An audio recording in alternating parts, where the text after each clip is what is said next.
GST sounds complicated, right? But don't worry, let's break it down in the simplest way possible. GST is a tax added at every stage of selling a product, but only on the value added. It starts from the manufacturer and goes all the way to the final customer. And in the end, it's the customer who actually bears the tax. Let's understand how GST flows step by step. First, the manufacturer makes a product and adds GST when selling it to the distributor.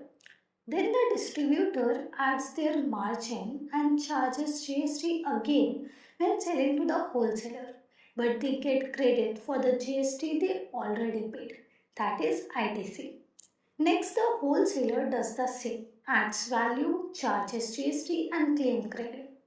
Then comes the retailer who sells to the final customer with GST included.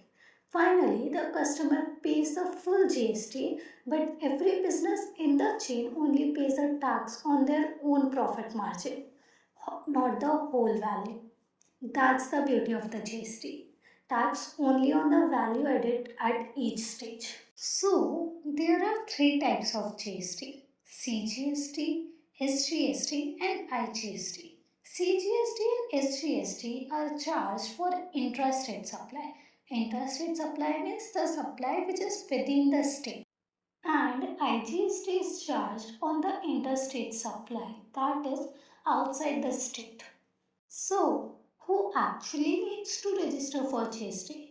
If your business crosses a certain turnover limit, if you sell goods between states, if you sell online, or if you are certain professional, then GST registration becomes mandatory. So, the threshold limit for the GST registration is for goods 40 lakh in normal states and 20 lakhs in special state.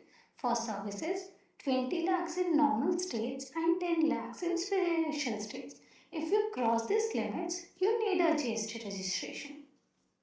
To register for GST, you will need your ID proof like Aadhaar, address proof, your PAN details, business registration document, and bank account details. For you, follow and subscribe.